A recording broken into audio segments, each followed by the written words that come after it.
ప్రార్థన చేసుకుని ప్రారంభించుకుందామండి. పరలోకమందున్న మా కన్న తండ్రి, దేవా, మరొకసారి మిమ్మల్ని తండ్రి అని పిలవడానికి మా జీవితాల్లో తండ్రి ఈ యొక్క అవకాశాన్ని ఇచ్చినందుకు మీకు వందనములు తండ్రి. దేవా, మిమ్మల్ని ఆరాధించుకున్నట్టుకు తండ్రి, స్తుతించుకున్నట్టుకు తండ్రి, మా అందరికీ తండ్రి ఈ యొక్క దినాన్ని ప్రసాదించారు తండ్రి. సజీవ లెక్కల్లో ఉంచి కాచి కాపాడారు తండ్రి.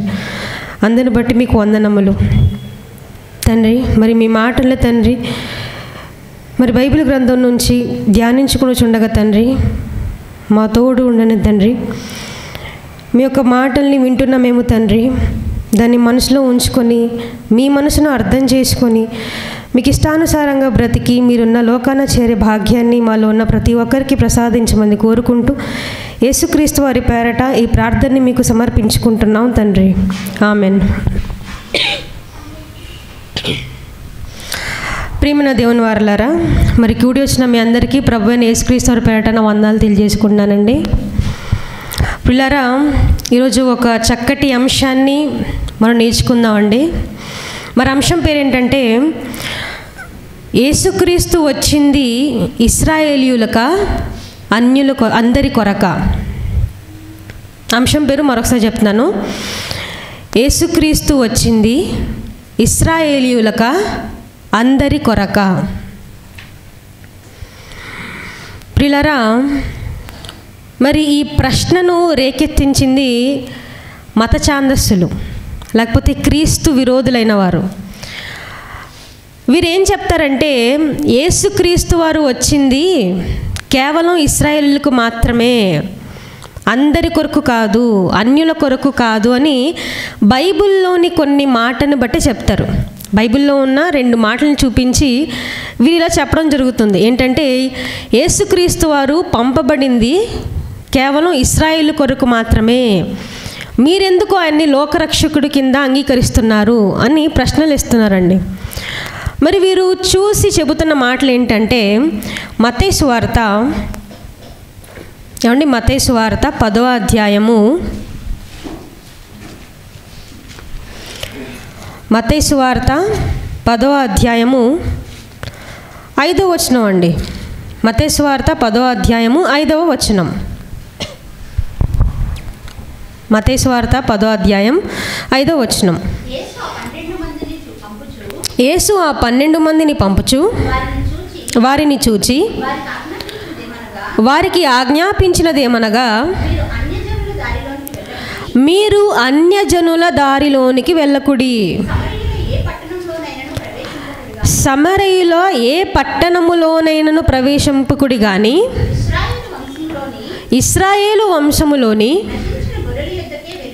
నశించిన గొర్రెల యొద్దకే వెళ్ళుడి. చాలండి, సరిపోతుంది అక్కడ. ఏమండి, 5-6 వచనాల్లోనండి మరి యేసుక్రీస్తు వారు ఆ 12 మందిని పంపుచు అని చెప్తున్నాడు. ఇంతకీ ఎవరా 12 మంది? మనం పై వచనంలో మనం చూసుకున్నట్లయితే 2వ వచనంలో అండి, 2వ వచనంలో ఆ 12 మంది అపోస్తలుల పేర్లు ఏమనగా అని 12 మంది పేర్లు చెప్తున్నారు. అంటే ఈ సందర్భం ఇప్పుడు ఎవరికి చెప్తున్నట్టు? యేసుక్రీస్తు వారు 12 మంది శిష్యులైన అపోస్తలులకు చెప్తున్నట్టు.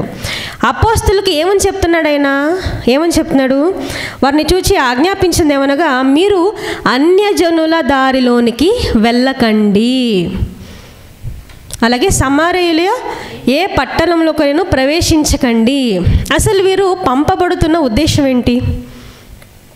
యేసుక్రీస్తు వారు అపోస్తల్ని పంపుతున్న ఉద్దేశం ఏంటి? ఏమండి, అది 7వ వచనంలో చూడండి. 7వ వచనం. వెళ్ళుచు పరలోక రాజ్యము సమీపించి ఉన్నదని ప్రకటించుడి. అంటే సువార్త ప్రకటన విషయమై యేసుక్రీస్తు వారు ఈ 12 మందిని పంపుతున్నాడు. పంపుచి ఇస్తున్న ఆజ్ఞ ఏంటి? మీరు అన్యజనుల దగ్గరికి వెళ్ళకండి, ఇశ్రాయేలు దగ్గరికే వెళ్ళమని చెప్తున్నాడు. ఏమంటే ఈ మాటను పట్టుకొని మరి క్రీస్తు విరోధులైన వారు మత ఛాందస్వాదులు ఏం చెప్తున్నారంటే, ఇదిగోండి సాక్షాత్తు యేసుక్రీస్తు వారే చెప్తున్నారు. ఏమని? స్వార్థ ప్రకటన ఎవరికి చేయమని ఆయన చెప్తున్నాడు ఇక్కడ? ఇశ్రాయేలుకి మాత్రమే.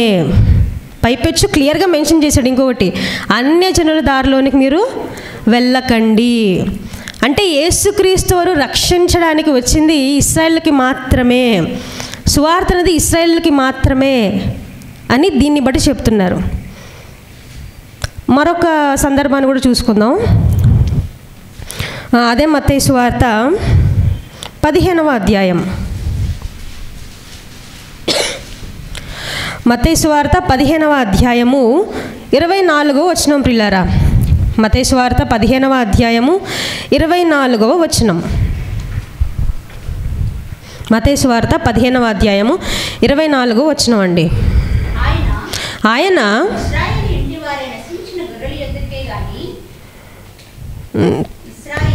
15వ అధ్యాయం 24వ వచనం. ఆయన ఇశ్రాయేలు ఇంటివారై నశించిన గొర్రెల యొద్దకి కానీ మరి ఎవరి యొద్దకు నేను పంపబడలేదనెను. అండి ఇక్కడ యేసుక్రీస్తు డైరెక్ట్గా చెప్తున్నట్టుంది కదా. ఏమని చెప్తున్నాడు ఆయన? ఇశ్రాయేలు ఇంటి వారై నశించిన గొర్రెల యొద్దకి కానీ మరి ఎవరి యొద్దకు నేను పంపబడలేదు. యేసుక్రీస్తు వారే చెప్తున్నారు, నేను ఇశ్రాయేల్ కోసమే పంపబడ్డాను, మరి ఇంకెవరి కోసం కాదు. ఏమండి ఈ మాటను పట్టుకొని వీళ్ళు ఏం చెప్తున్నారు? యేసుక్రీస్తు వారు వచ్చింది కేవలం ఇశ్రాయేల్ కోసం మాత్రమే. మరి మీరందరూ అన్యజనులు కదా, మీరెందుకు నమ్ముతున్నారు ఆయన్ని? మీరెందుకు ఆయన్ని రక్షకుడిగా స్వీకరిస్తున్నారు అని ప్రశ్నిస్తున్నారు. చదువుతుంటే మనకు అలాగే అనిపిస్తుంది కదా, ఎందుకంటే డైరెక్ట్గా ఉంది ఇక్కడ సెంటెన్స్. కానీ బైబిల్ని మనం అర్థం చేసుకోవాలంటేనండి క్షుణ్ణంగా పరిశీలించాలి. అందుకే తిమోతి పత్రికలో ఏమండి, తిమోతికి రాసినటువంటి 2వ పత్రిక 2వ అధ్యాయము, తిమోతికి రాసినటువంటి 2వ పత్రిక 2వ అధ్యాయము 15వ వచనం అండి. తిమోతికి రాసిన 2వ పత్రిక 2వ అధ్యాయము 15వ వచనం. దేవుని ఎదుట యోగ్యునిగాను సిగ్గుపడనక్కరలేని పనివానిగాను సత్యవాక్యమును సరిగా ఉపదేశించువానిగాను నిన్ను నీవే దేవుని ఎదుట కనపరుచుటకు జాగ్రత్త పడుము. ఏమండి సత్యవాక్యాన్ని ఎలా ఉపదేశించాలంట? సరిగా ఉపదేశించాలి. అందుకే మనకి యెషయా గ్రంథంలో ఒక వచనం ఉంటుందండి, ఆజ్ఞ వెంబడి ఆజ్ఞ, సూత్రము వెంబడి సూత్రము. ఏంటది? యెహోవా వాక్యము కొంత అచ్చట కొంత ఇచ్చట దొరుకును. మళ్ళీ యెషయా గ్రంథంలోనే ఉంటుంది, యెహోవా గ్రంథమును పరిశీలించి చదువుకునుడి. వాక్యం అంతా రాయబడింది. మనకి ఎప్పుడు అర్థమవుతుంది? పైన చదివితే అర్థమైపోద్దా? కాదు, పరిశీలన ఉండాలి. పరిశీలిస్తేనే అర్థమవుతుంది. అందుకే వాక్యాన్ని ఎలా విభజించాలంటే సరిగా విభజించాలి, విభజించి చెప్పాలి. సరే, ఇప్పుడు మళ్ళీ బైబిల్ని అడుగుతాం. యేసుక్రీస్తు వారు అందరి కోసం వచ్చారా, కేవలం ఇశ్రాయేల్ కోసం వచ్చారా? బైబిల్ని అడుగుదామండి. ఎఫెసీ పత్రిక బైబిల్ ఏం చెప్తుందో చూద్దాం. ఎఫెసీయులకు రాసినటువంటి పత్రిక 1వ అధ్యాయము, ఏమండి ఎఫెసీ పత్రిక 1వ అధ్యాయము 4-6 వచనములు ప్రియులారా. ఎఫెసీయులకు రాసినటువంటి పత్రిక 1వ అధ్యాయము 4-6 వచనములు. ఎట్లనగా తన ప్రియుని యందు తాను ఉచితముగా మనకు అనుగ్రహించిన తన కృపామహిమకు కీర్తి కలుగునట్లు తన చిత్త ప్రకారమైన దయా సంకల్పము చొప్పున యేసుక్రీస్తు ద్వారా తనకు కుమారులుగా స్వీకరించుటకై మనలను ముందుగా తన కోసము నిర్ణయించుకొని మనము తన ఎదుట పరిశుద్ధములను నిర్దోషులములై ఉండవలెనని జగత్తు పునాది వేయబడక మునుపే ప్రేమ చేత ఆయన క్రీస్తులో మనలను ఏర్పరచుకొనెను. ఏమండి, ఇది దేవుని సంకల్పం అండి. ఇది దేవుని సంకల్పం రాయబడుతుంది.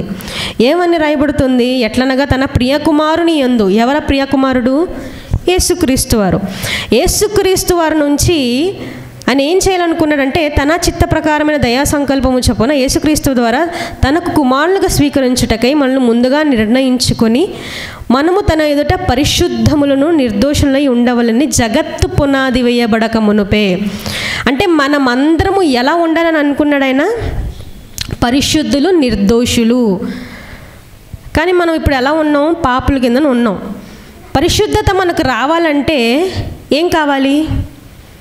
మన పాపాలని కడిగేది ఏది? యేసుక్రీస్తు వారి రక్తం.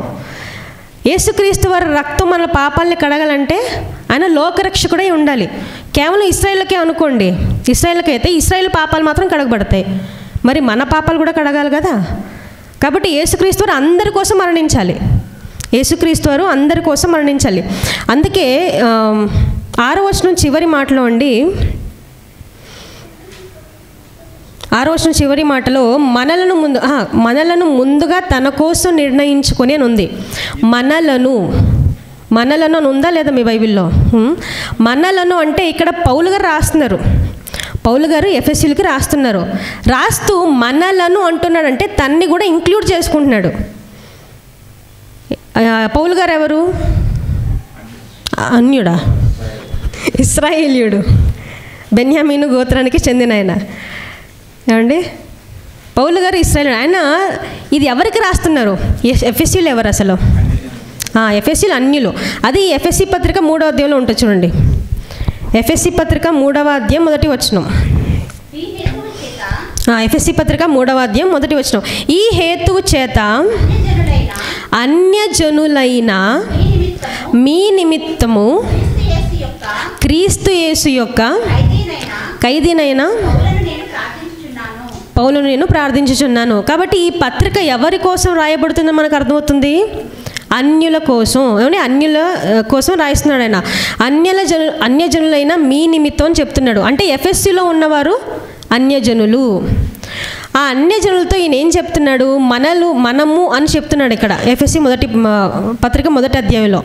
అంటే ఆయనను కూడా ఇంక్లూడ్ చేసుకుంటున్నాడు.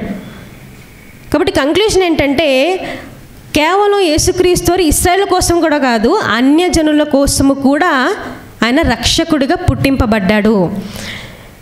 ఇది ఆన్ ద స్పాట్ జరిగినటువంటి నిర్ణయం కాదు. ఎప్పటి నుంచి జరిగిన నిర్ణయం? జగత్తు పునాది వేయబడక మునుపే. జగత్తు పునాది వేయబడక మునిపే యేసుక్రీస్తు వారే లోక రక్షకుడిగా ఉండాలని తండ్రి అయిన దేవుడు అనుకున్నాడు. యేసుక్రీస్తు ద్వారానే మనమందరం రక్షింపబడాలని తండ్రి అయిన దేవుని అనాది సంకల్పం ఇది. అందుకే అబ్రహాము గారి ద్వారా కూడా ఒక మాటనైనా రాయిస్తాడండి అబ్రహాం గారి విషయంలో. అంటే ఆదికాండానికి రండి ఒకసారి. ఆదికాండం 12వ అధ్యాయము. ఆదికాండం 12వ అధ్యాయము 3వ వచనం. ఆదికాండం 12వ అధ్యాయము 3వ వచనం అండి. నిన్ను ఆశీర్వదించు వారిని ఆశీర్వదించెదను, నిన్ను దూషించు వారిని శపించెదను. భూమి యొక్క సమస్త వంశములు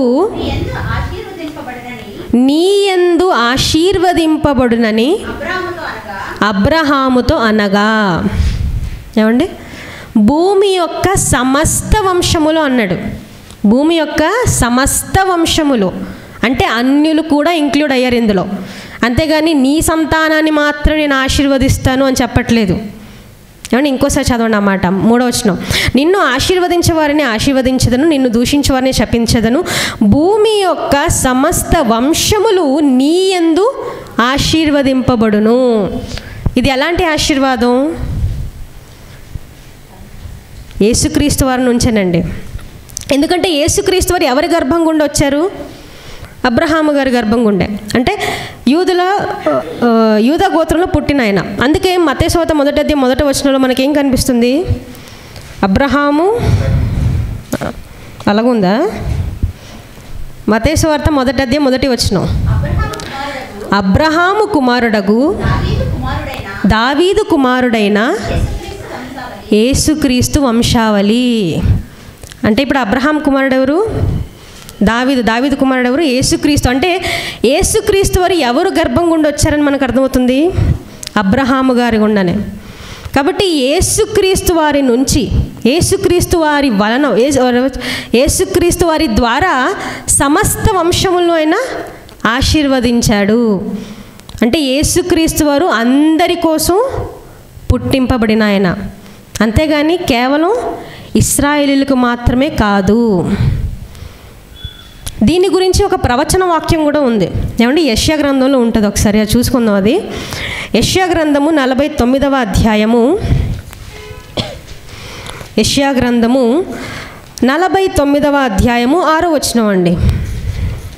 యెషయా గ్రంథం ప్రియులారా 49వ అధ్యాయము 6వ వచనం. నీవు యాకోబు గోత్రపు వారిని ఉద్ధరించినట్లును ఇశ్రాయేలులో తప్పింపబడిన వారిని రప్పించినట్లును నా సేవకుడై ఉండుట ఎంతో స్వల్ప విషయము. భూ దిగంతముల వరకు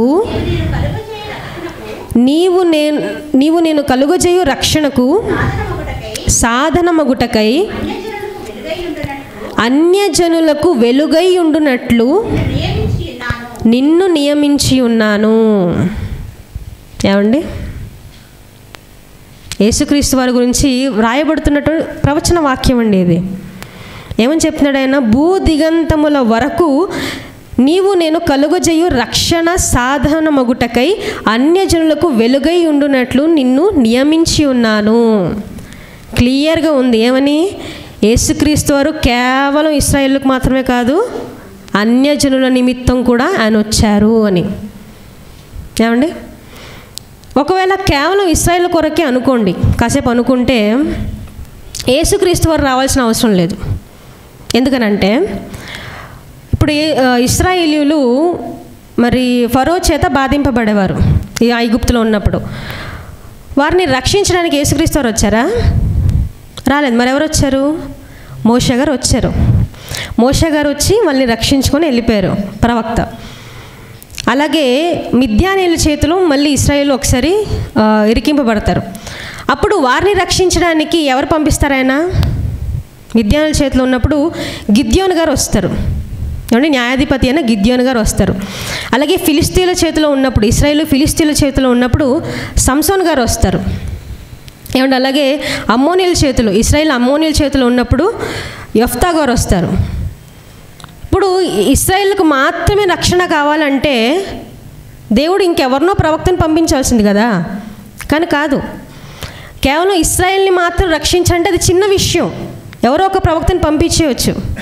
కానీ దేవుడు తన కుమారుని ద్వారా అందరినీ రక్షించాలనుకున్నాడు. తన కుమారుని ద్వారా అందరినీ రక్షించాలనుకున్నాడు. కాబట్టే తన అద్వితీయ కుమారుడైన యేసుక్రీస్తు వారిని పుట్టించడం జరిగిందండి. అందుకే యేసుక్రీస్తు వారి జనన విషయంలో కూడా ఒక మాట రాయబడుతుంది ఆయన గురించి. లూకాసు వార్తలో ఉంటుందండి. అది లూకాసు వార్త 2వ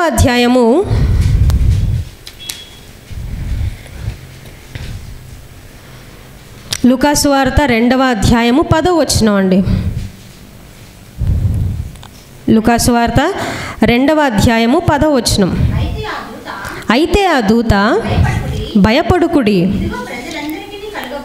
ఇదిగో ప్రజలందరికీ కలగబోవు మహా సంతోషకరమైన సువర్తమానమును నేను మీకు తెలియజేయుచున్నాను.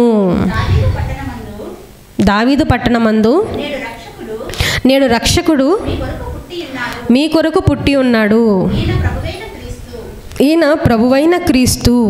ఏమండి, యేసుక్రీస్తు వారు పుట్టినప్పుడు అండి మరి దూత వచ్చేసి గొర్రెల కాపరి దగ్గరికి ప్రత్యక్షం అవుతుందండి. ప్రత్యక్షమైనప్పుడు చెప్తున్నారు, దూత ఏం చెప్తుంది? భయపడకండి, ఇదిగో ప్రజలందరికీ కలుగబోవు మహా సంతోషకరమైన సువర్తమానమును నేను మీకోసం తెచ్చుకొచ్చానని చెప్తున్నాడు. అంతేగాని ఇశ్రాయేలు కొరకు కలిగే సువర్తమానము అని రాయబడి ఉంది ఎక్కడ? అలా లేదు. ప్రజలందరి కొరకు, అన్యులను కూడా ఇంక్లూడ్ చేస్తున్నారు ఇక్కడ. అలాగే అదే 2వ అధ్యాయము 29వ వచనం. లూకాసు వార్త 2వ అధ్యాయము 29, 32 వచనములు. నాథా, ఇప్పుడు నీ మాట చొప్పున సమాధానముతో నీ దాసుని పోనిచ్చుచున్నావు. అన్యజనులను నిన్ను బయలుపరచుటకు వెలుగుగాను, నీ ప్రజలైన ఇశ్రాయేలుకు మహిమగాను, నీవు సకల ప్రజల ఎదుట సిద్ధపరిచిన నీ రక్షణను నేను కనులారా చూచితిని.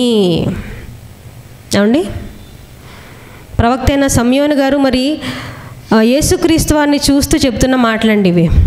ఏమని చెప్తున్నారు ఆయన చివరి మాటలో? నీవు సకల ప్రజల ఎదుట సిద్ధపరిచిన నీ రక్షణను నేను కనులారా చూచితిని. అంటే యేసుక్రీస్తు వారు ఎవరిని రక్షించడానికి వచ్చారని చెప్తున్నాడు ఆయన? సకల ప్రజలను, అందరినీ, కేవలం ఇశ్రాయేలీయుల్ని మాత్రమే కాదు, సకల ప్రజలనండి. మరొక మాటను కూడా చూసుకుందాం. మొదటి తిమోతి పత్రిక, తిమోతికి రాసినటువంటి మొదటి పత్రిక 1వ అధ్యాయము 15వ వచనం. తిమోతికి రాసినటువంటి మొదటి పత్రిక 1వ అధ్యాయము 15వ వచనం. పాపులను రక్షించుటకు క్రీస్తు యేసు లోకమునకు వచ్చిన వాక్యము నమ్మదగినదియు పూర్ణ అంగీకారమునకు యోగ్యమునదై ఉన్నది. అట్టివారిలో నేను ప్రధానుడును. ఏమంటే యేసుక్రీస్తు వారు ఎందుకోసం వచ్చారని రాయబడుతుంది ఇక్కడ? పౌలు గారు దేనికోసం ఆయన వచ్చారని చెప్తున్నారు? పాపులను రక్షించుటకు నుండి, పాపులను రక్షించడానికి క్రీస్తు యేసు లోకమునకు వచ్చెను. పాపులు ఎవరు మరి? కేవలం ఇశ్రాయేలీయులా? పాపులు ఎవరండి? కేవలం ఇశ్రాయేలీయులా? కాదు కదా. లోకంలో ఉన్నవారందరూ పాపులే. అంటే బైబిల్ కూడా అదే చెప్తుంది. నీతిమంతుడు లేడు, ఒక్కడును లేడు, అందరూ త్రోవ తప్పి ఏకముగా పనికి మాలిన వారు అయ్యారు అని ఉంటుంది. అంటే పాపులందరి కోసం ఈ భూమి మీద ఉన్నవారందరూ పాపం చేస్తూనే ఉన్నారు, పాపులుగా మారిపోయారు. అందరి కోసం, అందరినీ రక్షించడానికి యేసుక్రీస్తు వారు వచ్చారు అని బైబిలే చెబుతుంది. ఇన్ని వచనాలు బట్టి మనకు అర్థమవుతుంది. ఇప్పుడు చెప్పండి, యేసుక్రీస్తు వారు వచ్చింది ఇశ్రాయేలీయులకా, అందరి కొరక? ఎవరి కోసం? అందరి కోసం వచ్చాడు. అదే బైబిల్ చెప్తుంది. Fine, okay. మరి మనం మొదటిగా చదువుకున్నాం కదా 2 వచనాలు, అయ్యేందుకు అలా రాయబడ్డాయి? ఒకసారి ఆ సందర్భానికి వద్దాం. ఇప్పుడు మత్తయి సువార్త 10వ అధ్యాయం 5వ వచనం. మత్తయి సువార్త 10వ అధ్యాయము 5వ వచనం. యేసు ఆ 12 మందిని పంపుచు వారిని చూచి వారికి ఆజ్ఞాపించినదేమనగా, మీరు అన్యజనుల దారిలోనికి వెళ్ళకుడి, సమరయుల ఏ పట్టణములోనైనా ప్రవేశించకండి కానీ ఇశ్రాయేలు వంశములోని నశించిన గొర్రెల యొద్దకే వెళ్ళుడి. వెళ్ళుచు పరలోక రాజ్యము సమీపించి ఉన్నదని ప్రకటించుడి. ప్రియులారా, మరి అసలు ఈ మాట యేసుక్రీస్తు వారు ఎందుకన్నారు అనేది మనకు అర్థం కావాలంటే సందర్భం మనకు అర్థం కావాలి. సందర్భం అనేది చాలా ముఖ్యం ఇక్కడ. కాబట్టి ఇక్కడ యేసుక్రీస్తు వారు మరి అపోస్తలులకు చెబుతున్న మాటలు ఇవి, మీరు వెళ్ళి స్వార్థను ప్రకటించండి అని. మరి అసలు ఆ కాలంలో ఉన్నటువంటి నియమ నిబంధనలు ఏంటి అంటే, ఇశ్రాయేలుకు ఒక రూల్ ఉంది. ఏంటది? అన్యజనులతో మీరు సాంగత్యం చెయ్యకూడదు అని ఉంది. అలాగే అపోస్తల కార్యములో ఒక మాట ఉంటుంది, ఒకసారి చూసుకుందాం. అపోస్తల కార్యములు 3వ అధ్యాయము, అపోస్తల కార్యములు 3వ అధ్యాయము 26వ వచనం. ఏమండి? అపోస్తల కార్యములు 3వ అధ్యాయము 26వ వచనం. దేవుడు తన సేవకుని పుట్టించి మీలో ప్రతివానిని వాని దుష్టత్వము నుండి మళ్లించుట వలన మిమ్మును ఆశీర్వదించుటకు ఆయనను మొదట మీ యొద్దకు పంపెనని చెప్పాను. అంటే మొదట యేసుక్రీస్తు వారు ఎవరి యొద్దకు పంపబడ్డారు? ఇశ్రాయేలీయులకు. అండ్ చెబుతున్న సందర్భం ఏంటంటే అపోస్తలులు వాక్యాన్ని చెప్పడం అదే ఫస్ట్ టైం, అప్పుడే ప్రారంభిస్తున్నారు. ఇంకా అప్పుడే సువార్త కార్యక్రమం అనేది ప్రారంభమైంది. వీళ్ళకి ఇంకా ఎక్స్పీరియన్స్ కావాలి, అన్యజనులతో మాట్లాడంటే ఎక్స్పీరియన్స్ కావాలి. అంతేగాని యేసుక్రీస్తు వారు అన్యజనుల్ని ఇగ్నోర్ చేసినట్లు ఎక్కడా లేదు మనకి. ఏమంటే యేసుక్రీస్తు వారు మరణించి తిరిగి లేచాక ఆయన చెప్తారు ఏమని? మీరు సర్వలోకమునకు వెళ్ళి సర్వసృష్టికి స్వార్థను ప్రకటించండి. ముందేం చెప్పాడు ఆయన? అన్యజనులకు మాత్రం ప్రకటించండి, క్షమించండి, ఇశ్రాయేలుకి మాత్రం ప్రకటించని చెప్తాడు. ఎందుకు? వీరి కోసమే ఫస్ట్ వెళ్ళబడింది. అదే కదా ఇక్కడ రాయబడింది. ఏమండి అపోస్తల కార్యం 3వ అధ్యాయం 26వ వచనంలో దేవుడు తన సేవకుని పుట్టించి మీలో ప్రతివానిని వాని దుష్టత్వము నుండి మళ్లించుట వలన మిమ్మల్ని ఆశీర్వదించుటకు ఆయనను మొదట మీ యొద్దకు పంపెను. ఎందుకు దేవుడు మరి యేసుక్రీస్తు వారిని ఇశ్రాయేలు యొద్దకు పంపారంటే, ఇశ్రాయేలు దగ్గరగా ఏముంది? ధర్మశాస్త్రం ఉంది. అన్యజనుల దగ్గర ధర్మశాస్త్రం లేదు. ధర్మశాస్త్రంలోనే మెస్సయ్య గురించి వ్రాయబడి ఉంది. కాబట్టి ఇశ్రాయేల్ అందరూ ఎవరి కోసం వెయిట్ చేస్తున్నారు? మెస్సయ్య కోసం, ఆ రాబోయే మెస్సయ్య కోసం వెయిట్ చేస్తున్నారు. అందుకే మీరెళ్ళి ఆ మెస్సయ్య నేనని వీరికి ప్రకటించమని చెప్పాడు ఆయన. అంతేగాని వీరికే ప్రకటించండి, అన్యుల దగ్గరికి మీరు వెళ్ళకండి, అన్యుల కోసం నేను రాలేదు అనేమి యేసుక్రీస్తు చెప్పలేదు. అది ఆ సందర్భంలో ఉన్నటువంటి ఉద్దేశం. ఇది ఇంకా మనకు అర్థం కావాలంటే లూకాసు వార్త చూడండి ఒకసారి. లూకాసు వార్త 24వ అధ్యాయము, లూకాసు వార్త 24వ అధ్యాయము 47వ వచనం. ఏమండి లూకాసు వార్త 24వ అధ్యాయము 47వ వచనం. యెరూషలేము మొదలుకొని సమస్త జనములలో ఆయన పేరట మారు మనస్సును పాప క్షమాపణయు ప్రకటింపబడుననియు రాయబడి ఉన్నది. ఏమండి యేసుక్రీస్తు వారు మరణించి లేచిన తర్వాత చెప్తున్న మాటలు ఇవి. ఏమని? యెరూషలేము మొదలుకొని సమస్త జనములలో ఆయన పేరట మారు మనస్సు పాప క్షమాపణయు ప్రకటించబడునని వ్రాయబడి ఉన్నది. కాబట్టి దేవుడు యేసుక్రీస్తు వారు మరి అపోస్తలులకు చెప్తున్నారు, మీరందరూ వెళ్ళి ప్రకటించాలి. ఎవరికి ప్రకటించాలట? సమస్త జనములకు. కేవలం ఇశ్రాయేలుకు మాత్రమే పరిమితం కాదు, సమస్త జనములు కూడా మీరు ప్రకటించాలి. అందుకే సమరయ స్త్రీ సందర్భాన్ని కూడా మనం ఆలోచిస్తేనండి, సమరయ స్త్రీ దగ్గర యేసుక్రీస్తు వారు మాట్లాడారు. తర్వాత తను ఇతనే మెస్సయ్య అని గుర్తెరిగి తన పట్టణానికి వెళ్తుంది. తన పట్టణానికి వెళ్ళి అందరికీ ఆ సువార్తమానం చెప్తుంది. చెప్పినప్పుడు ఊరిలో వాళ్ళందరూ నమ్మి అందరూ వచ్చేస్తారు. యేసుక్రీస్తు దగ్గరికి అందరూ వచ్చేసి, ప్రభువా మీరు మాతో పాటు ఉండండి అని బతిమాడుకుంటే ఆయన 2 రోజులు అక్కడే ఉంటాడు. 2 రోజులు అక్కడే ఉండి సువార్తను ప్రకటిస్తే దేవుని కుమారుడు ఈయన అని వారు నమ్ముతారు. ఏమంటే వాక్యం లేకపోతే రక్షణ కేవలం ఇశ్రాయేలుకి మాత్రమే పరిమితమైనప్పుడు అయి ఉంటే, ఒకవేళ యేసుక్రీస్తు అన్యజనుల దగ్గరికి వెళ్తారా? మరి సమరయ స్త్రీ పిలిచినప్పుడు వెళ్ళేవాడాయన కాదు, కానీ పిలిచినప్పుడు వెళ్ళారాయన. ఎందుకు? రక్షణ అందరికీ రావాలి, రక్షణ అనేది అందరికీ రావాలి. అలాగే రెండవ సందర్భం ఏమంటే రెండవ సందర్భం మత్తయి సువార్త 15వ అధ్యాయము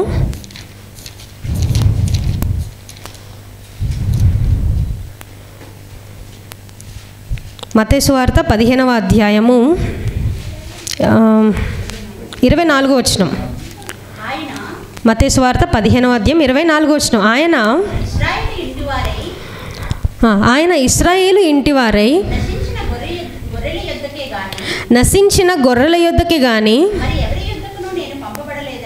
మరి ఎవరి యొద్దకును నేను పంపబడలేదనెను. ఏమండి ఇక్కడ యేసుక్రీస్తు వారు చెప్తున్నారు, డైరెక్ట్గా ఉంది. ఏంటది? నేను ఇశ్రాయేలుకే కానీ ఇంకెవరికి నేను పంపబడలేదని చెప్తున్నారు. అసలు సందర్భం ఏంటిది? ఆయన ఎందుకు ఆ మాట అనవలసి వచ్చింది? సందర్భం ఏంటి? సందర్భం తెలిస్తేనే మనకు అక్కడ మ్యాటర్ ఏంటో అర్థమవుతుంది. కాబట్టి సందర్భాన్ని ఇప్పుడు చదువుదాం. ఏమంటే సందర్భాన్ని చదివితే అదే మత్తయి సువార్త 15వ అధ్యాయం 21 నుండి 28 వచనం వరకు. మత్తయి సువార్త 15వ అధ్యాయం 21 నుండి 28 వచనం వరకు. యేసు అక్కడ నుండి బయలుదేరి తూరు సీదోనుల ప్రాంతములకు వెళ్ళగా ఇదిగో ఆ ప్రాంతముల నుండి కనాను స్త్రీ ఒకటి వచ్చి, ప్రభువా, దావీదు కుమారుడా, నన్ను కరుణింపుము, నా కుమార్తె దయ్యము పట్టి బహు బాధపడుచున్నదని కేకలు వేసెను. అందుకాయన ఆమెతో ఒక్క మాటైనను చెప్పలేదు. అప్పుడు ఆయన శిష్యులు వచ్చి ఈమె ఆయన వెంబడి వచ్చి కేకలు వేయుచున్నది గనుక ఈమెను పంపివేయుమని ఆయనను వేడుకొనగా ఆయన ఇశ్రాయేలు ఇంటివారై నశించిన గొర్రెల యొద్దకే గాని మరి ఎవరి యొద్దకు నేను పంపబడలేదనెను. ఆయనను ఆమె వచ్చి ఆయనకు బ్రొక్కి, ప్రభువా, నాకు సహాయము చేయమని అడిగెను. అందుకాయన పిల్లల రొట్టె తీసుకొని కుక్క పిల్లలకు వేయుట యుక్తము కాదని చెప్పగా ఆమె, నిజమే ప్రభువా, కుక్క పిల్లలు కూడా తమ యజమానుల బల్ల మీద నుండి పడు ముక్కలు తినును గదా అని చెప్పెను. అందుకు యేసు, అమ్మా, నీ విశ్వాసము గొప్పది, నీవు కోరినట్టే నీకు అవునుగాక అని ఆమెతో చెప్పెను. ఆ గడియలోనే ఆమె కుమార్తె స్వస్థత నొందెను. ఏమండి, ఇది సందర్భం. అంటే మరి ఏం జరుగుతుందంటే, మరి యేసుక్రీస్తు వారు తూరు సీదోను ప్రాంతం నుండి ఆయన బయలుదేరుతున్నారు. కనాను ప్రాంతంలోనికి వచ్చారు. వచ్చినప్పుడు ఒక స్త్రీ వచ్చింది. వచ్చి, ప్రభువా, దావీదు కుమారుడు, నన్ను కరుణింపుమని చెప్తుంది. అన్యురాలైన స్త్రీ దావీదు కుమారుడు అంటే యేసుక్రీస్తు వారు రక్షకుడని తెలుసు ఆమెకు. ఏమంటే పిలుస్తుంది. పిలిచి, నా కుమార్తె దయ్యం పట్టింది, బహు బాధపడుతుందని కేకలు వేసి చెప్తుంది. అందుకు ఆయన ఆమెతో ఒక్క మాటను చెప్పలేదు. ఈవిడేమో అరుస్తుంది, బాబు, నా కుమార్తెకు మరి దయ్యం పట్టుంది, దయచేసి కాపాడండి, స్వస్థత పరచండి అని కేకలు వేసి చెప్తుంది. కానీ యేసుక్రీస్తు వారు ఏమి చెప్పకుండా అలా సైలెంట్గా వెళ్ళిపోతున్నారండి. సైలెంట్గా వెళ్ళిపోతూ ఒక్క మాటను చెప్పలేదు. అప్పుడు ఆయన శిష్యులు వచ్చి, ఈమె మన వెంబడి వచ్చి కేకలు వేయుచున్నది గనుక ఈమెను పంపివేయమని ఆయనను వేడుకొనగా. అంటే ఈవిడ ఏం చేస్తుంది? కేకలు వేస్తుంది, గట్టిగా అరుచుకుంటూ చెబుతుంది. గట్టిగా అరుచుకొని చెప్తున్నప్పుడు పక్కనున్న వాళ్ళు సైలెంట్గా ఉంటారా? వచ్చి అక్కడ నించొని ఏంటి అసలు జరుగుతుందని చూస్తారా లేదా? ఫర్ సపోజ్ మనం రోడ్లో వెళ్తున్నామండి, ఒక గొడవ అవుతుంది, మీరు ఇగ్నోర్ చేస్తారా? అక్కడ యాప్ చూస్తారా? అక్కడే యాప్ చూస్తాం. ఎందుకు ఈ కల్లోలో ఏంటి విషయం అని మొత్తం అడుగుతాం, డీటెయిల్స్ మనం తీసుకుంటాం. ఎందుకు? మనకు క్యూరియాసిటీ ఉంటుంది, అసలు ఏం జరుగుతుంది ఇక్కడ అని. పైగా ఈవిడ కేకలు వేసి వారి వెంటే వెళుతుంది, ప్రభువా, నన్ను రక్షించు అని. కాబట్టి అందరు అక్కడ గ్యాదర్ అయ్యారు. అప్పుడు యేసుక్రీస్తు వారు ఏమని చెప్తున్నారండి? ఇశ్రాయేలు ఇంటివారై నశించిన గొర్రెల యొద్దకు నేను పంపబడ్డాను, మరి ఎవరి యొద్దకు నేను పంపబడలేదు అని చెప్తాను. అంటే నేను ఇశ్రాయేలు కోసమే వచ్చాను అని చెప్తున్నాడు ఆయన. అందుకు ఆమె ఏం చెబుతుందనంటే, ఆమె వచ్చి ఆయనను మొక్కి, ప్రభువా, నాకు సహాయం చేయమని అడిగాను. అందుకు యేసుక్రీస్తు అడుగుతున్నారు, పిల్లల రొట్టెలు తీసుకొని కుక్క పిల్లలకు వేయుట యుక్తము కాదని. కుక్క పిల్లలు ఎవరు? పిల్లలు ఎవరు? ఇక్కడ రొట్టె ఏంటి? ఏమండి, పిల్లలు అంటే ఇశ్రాయేలీయులు, కుక్క పిల్లలంటే అన్యజనులు, రొట్టె అంటే వాక్యము లేకపోతే స్వస్థపరచడం. అది కాబట్టి పిల్లలకు వేయవలసిన, అంటే ఇశ్రాయేలుకి ఇవ్వవలసిన రొట్టెను కుక్క పిల్లలకు వేయట న్యాయము కాదని చెప్పినప్పుడు అప్పుడు ఆమె ఇస్తున్న సమాధానం ఏంటి? ఏమండి, ఆవిడ ప్లేస్లో మనం ఉంటే మనం ఏం చేస్తాం? కుక్క పిల్లలతో పోలుస్తామని డైరెక్ట్గా వెళ్ళిపోతాం, స్వస్థత ఏమొద్దని రోషంతో. కానీ తను అలా కాదు. ఏం చెప్పింది అక్కడ ఆమె? నిజమే ప్రభువా, కుక్క పిల్లలు కూడా తమ యజమానుల బల్ల మీద నుండి పడు ముక్కలను తినును కదా అని చెప్పాను. కరుణిస్తే, యజమానుడు కరుణిస్తే మనల్ని కూడా స్వస్థత పరుస్తాడు కదా అని చెప్తున్నాడు. అందుకే యేసుక్రీస్తు వారు ఏం చెప్తున్నారు? అమ్మా, నీ విశ్వాసము గొప్పది, నీ విశ్వాసము గొప్పది. ఇక్కడ ఉన్న వారిలో అందరూ అంత విశ్వాసం ఎవరికి లేదమ్మా, నీ విశ్వాసం చాలా గొప్పదని తన విశ్వాసమును బట్టి మరి ఆమె కూతురు స్వస్థత నొందింది. యేసుక్రీస్తు వారికి ఈవిడి ఈ మాట చెప్పడం అనేది ఆయనకు కావాల్సిందండి. తెలుసు ఆయన స్వస్థపరుస్తాడు, కాదని చెప్పడం లేదు, కానీ ఈ మాట తన నోటి నుండి రావాలి. అందుకే ఆయన అలా చెప్పడం జరిగింది. ఏమని? ఇశ్రాయేలు ఇంటి వరకే నేను వచ్చాను, అంతేగాని వేరే వాళ్ళ వద్దకు కాదు అని. దీన్ని అర్థం చేసుకోవడానికి మరొక సందర్భాన్ని మనం చూసుకుందాం ఒకసారి. ఏమండి, యోహాను సువార్త రండి ఒకసారి. యోహాను సువార్త 6వ అధ్యాయము. యోహాను సువార్త 6వ అధ్యాయం 5వ వచనం అండి. యోహాను సువార్త 6వ అధ్యాయము 5వ వచనం. కాబట్టి యేసు కన్నులెత్తి బహుజనులు తన యొద్దకు వచ్చుట చూచి,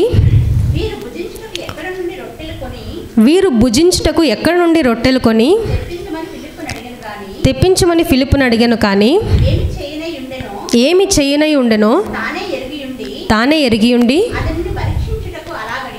అతనిని పరీక్షించుటకు అడిగెను.